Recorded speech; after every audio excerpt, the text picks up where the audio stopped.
प्राचीन चीन में 3 बूढ़े भिक्षु रहते थे। उनका नाम किसी को नहीं पता था, क्योंकि अपना नाम उन्होंने कभी किसी को बताया ही नहीं था। कोई उन्हें नाम से नहीं जानता था। वो जाने जाते थे 3 हंसने वाले भिक्षुओं के नाम से। वे भिक्षु थे, पर ना तो उन्होंने कभी कोई शिक्षा दी, ना उपदेश दिया, ना किसी बात का जवाब दिया। वे केवल और केवल एक ही काम करते थे, वो सिर्फ और सिर्फ हंसते थे। वे तीनों एक साथ यात्रा करते, एक गांव में प्रवेश करते और चौराहे के बीचों बीच खड़े होकर हंसते। वे ऐसे हंसते मानो हंसना ही उनका साधन हो, हंसना ही उनका तप हो, हंसना ही उनका प्राण हो।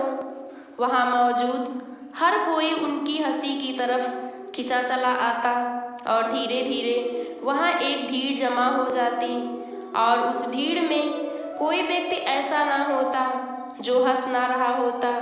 जब पूरे गांव में हंसी की लहर दौड़ जाती, तो उसी क्षण वे दूसरे गांव के लिए निकल जाते। उनकी प्रार्थनाएं, उनके उपदेश और उनकी शिक्षाएं केवल और केवल हंसी ही थी। उनको हंसता देख लोग अपने सारे दुख दर्द भूल जाते और उनके साथ हंसने लगते। उनके जैसा आध्यात्मिक गुरु ना तो चीन में कभी था और ना ही कभी हुआ। वे धीरे धीरे चीन में प्रसिद्ध होने लगे। उन्हें बहुत सम्मान और प्यार मिलने लगा। वे कभी किसी से कुछ ना बोलते, पर ऐसा लगता मानो उनकी हंसी बहुत कुछ कह रही है। ऐसा लगता मानो उनकी हंसी में ईश्वर का संदेश छुपा हो। ऐसा लगता जैसे उन्होंने ब्रह्मांड को समझ लिया हो, प्रकृति के रहस्य को जान लिया हो। वे एक गांव से दूसरे गांव यात्रा करते और लोगों को आनंद से भर देते। जब वे एक गांव में ठहरे हुए थे, तो एक रात एक भिक्षु की मृत्यु हो गई। पूरे गांव को ये उम्मीद थी, वे 2 भिक्षु आज जरूर रोएंगे, ये घटना स्मरणीय होगी, क्योंकि आज तक तीनों को केवल हंसते हुए ही देखा था। मृत भिक्षु के सामने खड़े होकर और भी जोर जोर से हंस रहे थे। वे हंसते हंसते लोटपोट हो रहे थे।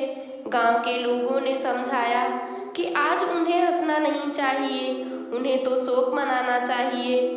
उस दिन भिक्षुओं ने कुछ बोला।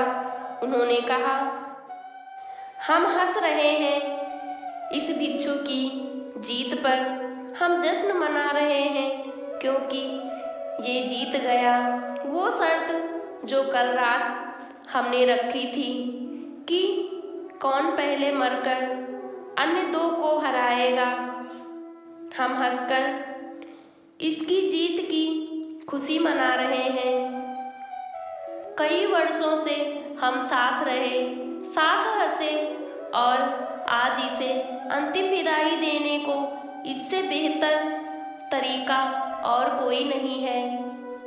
हम केवल हंस सकते हैं। लोगों ने महसूस किया कि मृत भिक्षु का चेहरा ऐसे मालूम पड़ रहा था कि वो भी इन दोनों के साथ हंस रहा हो।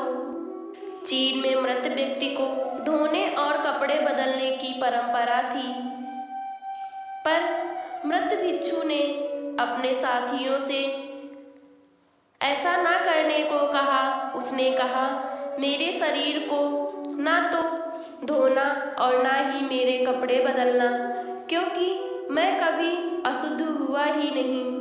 हंसी के फव्वारे मुझ पर इतने पड़े कि मैं अशुद्ध रहा ही नहीं। दुनिया की किसी भी गंदगी को मैंने अपनी हंसी के जरिए अपने पास तक भटकने नहीं दिया। मृत भिक्षु को उन्हीं कपड़ों के साथ चिता पर रख दिया गया, और जैसे ही आग लगी तो उसके कपड़े चटकने लगे। मृत भिक्षु ने अपने कपड़ों में पटाखे छुपाए थे जो आग लगते फटने लगे और सारा आसमान कई रंगों की आतिशबाजी से चमकने लगा। सब आश्चर्यचकित थे। सब दिशाओं में रंगीन रोशनी फैल गई और ये देखते ही सारा गांव जोर जोर से हंसने लगा। वो भिक्षु सिखा गया ब्रह्मांड के उस रहस्य को कि हंसो, क्योंकि हंसना सिर्फ मनुष्य के भाग में ही है।